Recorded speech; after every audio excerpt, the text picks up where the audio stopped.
आतंकवादियों को घर में घुसकर मारने वाले बयान से पाकिस्तान का खौफ खत्म होने का नाम नहीं ले रहा। पाकिस्तान को भारत से डर क्यों लग रहा है और यह बात उसने यूएन में क्यों स्वीकार की है? This new India comes into your home and kills you. यह है वो डर जो आज पाकिस्तान की सरकार के साथ साथ पाकिस्तान की आर्मी के ऑफिसर्स तक की आंखों में नजर आता है। अब तो ये नया इंडिया है, हम तो घर में घुस के मारेंगे, उनके होम टर्फ पे मारेंगे। ये वजीर आज़म नरेंद्र मोदी की एक स्टेटमेंट है जिसको पाकिस्तानी समझ रहे हैं कि ये सीधी खुल्लम खुल्ला वायलेशन है। पाकिस्तान पर एटम बम गिरे, अच्छा, अपना ही बनाया हुआ सलामी एटम बम फट जाए, मेरी दुआ है। ओ अंकल जी ना करें, मेरी दुआ है, मैं आपको सही कह रहा हूँ, जितना मेरा दिल दुखी है। एक तरफ हमारी कुर्बानियां भी हैं, एक तरफ ये सोच भी है कि अमन व अमान कायम रखा जाए और पड़ोसी ममालिक के साथ ताल्लुकात भी बेहतर रहें, लेकिन दूसरी तरफ जो भारत की सोच है, नरेंद्र मोदी की जो एक सोच है पाकिस्तान के खिलाफ, वो बहुत ही नफरत अंगेज़ है, वो बहुत ही शिद्दत पसंदी वाली है। इस्लामी जमहूरिया या नाम बदलो या अपनी सोच बदलो, अपने अल्फाज बदलो। यूनाइटेड नेशंस न्यूयॉर्क में पाकिस्तान के परमानेंट रिप्रेजेंटेटिव मुनीर अकरम ने दुनिया के सामने रो रो कर यह डर बयां किया है। मुनीर अकरम ने भारत के प्रधानमंत्री को कोट करते हुए कहा कि नरेंद्र मोदी खुलकर ये कह रहे हैं कि नया भारत घर में घुसकर मारता है। मेरा ख्याल है ये सबके लिए परेशान कुन भी हैं, लेकिन साथ साथ ये भी मैसेज देती हैं कि जो जिंदा कौमें होती हैं वो अपना दिफा भी करना जानती हैं, लेकिन सबसे अहम चीज़ मेरा ख्याल है इंटरनल कॉन्फ्लिक्ट से अपने आप को कैसे बचाना है। यकीन करें, ये हमें यकीन ही नहीं है कि हम पाकिस्तान में रह रहे हैं। अब तो फिर क्या, कहाँ पे रह रहे हैं हम? वियतनाम में। अब यूएन में पाकिस्तान ने जैसे ही भारत के खिलाफ जहर उगला, वैसे ही भारत ने दे दी पाकिस्तान को बढ़िया वाली डोज।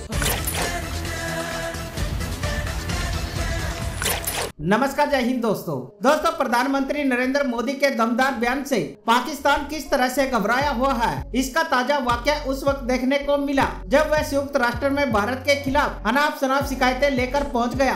पड़ोसी देश ने पाकिस्तान में आतंकियों की हत्या में भारतीय एजेंटों के शामिल होने का आरोप लगाया है, साथ ही कई और शिकायतें भी की है।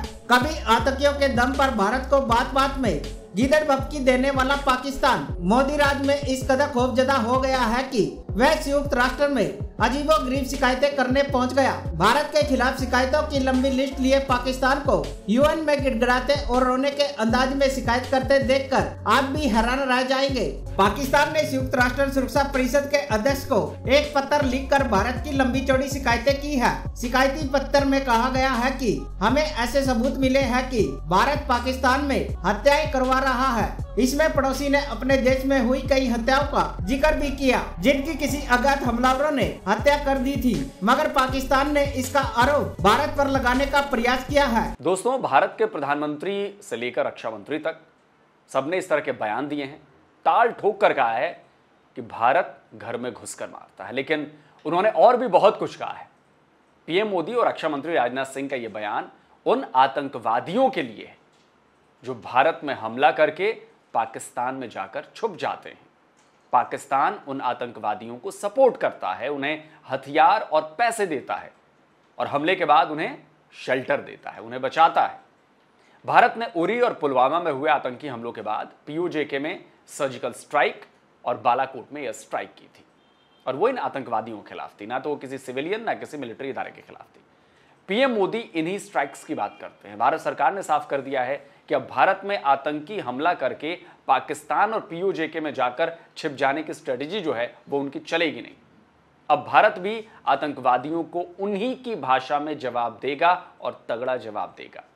तो पाकिस्तान को इसी बात का डर लग रहा है। पाकिस्तान को डर लग रहा है कि उसके पाले हुए आतंकवादियों ने अगर भारत में एक भी हमला किया तो भारत उसका बहुत भयानक जवाब देगा, जो पाकिस्तान पर बहुत भारी पड़ जाएगा।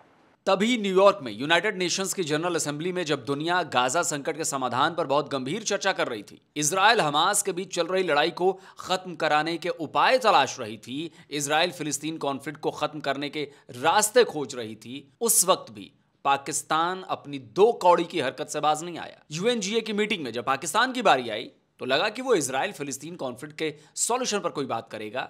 जिस फिलिस्तीन को लेकर उसके नेता रात दिन आंसू बहाते रहते हैं, उसे राहत दिलाने का कोई पुख्ता रास्ता बताएगा, लेकिन पाकिस्तान से ऐसी उम्मीद ही बेमानी थी। पाकिस्तान ने यहां भी अपनी धूर्तता दिखा दी।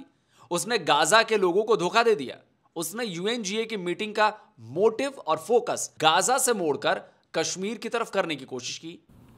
The Defense Minister of India has threatened to take over Pakistan-administered Jammu and Kashmir. The Army Chief has threatened to cross the line of control. India is accumulating new and advanced weapon systems, some say on the pretext of containing China, but which are almost all deployed against Pakistan. 2 days ago, Pakistan's Foreign Minister informed the Security Council, as well as the Secretary General and the President of the General Assembly, of India's campaign of targeted assassinations in Pakistan. दोस्तों, आप खुद ही सोचिए, जब ये पूरी meeting ही Gaza और वहां के पीड़ित लोगों के लिए थी, फिलिस्तीन के लिए थी, उस फिलिस्तीन के लिए जिसे पाकिस्तान इस्लाम के नाम पर सपोर्ट करता रहता है, छाती पीटता रहता है, लेकिन जब उसी फिलिस्तीन को राहत पहुंचाने के लिए यूएनजीए की मीटिंग हो रही थी, तो पाकिस्तान मीटिंग का पूरा मुद्दा ही बदलना चाह रहा था। अब आपको एक बात बता दूं दोस्तों, कि पाकिस्तान तो केवल इस्लाम के नाम पर फिलिस्तीन को सपोर्ट करता है, लेकिन भारत इंसानियत और हक के नाम पर शुरुआत से फिलिस्तीन के साथ खड़ा है। जब भी इलेक्शन होते हैं भारत में पाकिस्तान के खिलाफ, ये इनके कॉम्प्लेक्सेस हैं। ये नरेंद्र मोदी, इसके साथ 3 और जो इसके टोले में शामिल हैं, अमित शाह, राजनाथ सिंह और अजीत डोभाल, ये आरएस की विजन को लेके चल रहे हैं, जिनका काम सिर्फ एंटी पाकिस्तान, एंटी मुसलमान, एंटी माइनॉरिटीज है। आपने मोहम्मद अली जिन्ना को छोड़ा नहीं, जिसने पाकिस्तान की बुनियाद रखी। कायदे आजम के साथ क्या किया, उसकी हमशीरा के साथ क्या किया, डॉक्टर कदीर के साथ क्या किया, जिन्होंने पाकिस्तान का नाम बुलंद किया है। ठीक है, और भी बहुत सी वैसे तो एग्जांपल्स हैं, बहुत सी एग्जांपल है। अच्छा, मुझे ये लास्ट में बता दें, बेहतरी कैसे आ सकती है, कैसे पाकिस्तान मुझे गोली मार दे। मैं इस पाकिस्तान में नहीं रहना चाहता।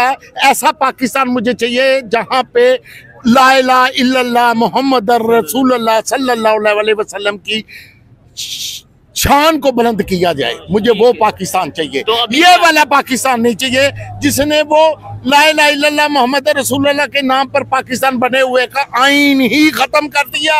नहीं, तो इसमें पाकिस्तान की पब्लिक भी तो देखे ना। अगर आज हम इस हालत में हैं तो उसके अंदर पाकिस्तान की पब्लिक का भी उतना ही कसूर है। क्या समझते हैं कि सारा कसूर गवर्नमेंट का है, सारा कसूर पॉलिटिशियंस का है? गवर्नमेंट का ही कसूर है? नहीं, क्या अंकल जी? नहीं, गवर्नमेंट का कसूर, पब्लिक का भी तो है ना साथ। नहीं, हमारा और आपका कोई कसूर नहीं। मुझे यार एक अरशद शरीफ के साथ क्या हुआ? ठीक है, जुल्म हुआ, गलत हुआ, वो पब्लिक का था। इमरान रियाज के साथ क्या हुआ? ठीक है। FIA के डायरेक्टर के साथ क्या हुआ? मेरे से कौन कौन सी बात सुनना चाह रहे हैं? नहीं, वो तो FIA के डायरेक्टर के साथ जो हुआ, वो FIA तो खुद भी तो बहुत कुछ करते हैं ना। फिर मतलब जो गलत कोई करे तो फिर तो यार अच्छे इंसान को कोई बर्दाश्त नहीं करेगा। अच्छा, उनके मफाद को ठेस पहुंचे। उस पे टैग लगा दिया जाता है ये गद्दार है, ये गद्दार ये पाकिस्तान के खिलाफ बात करता है।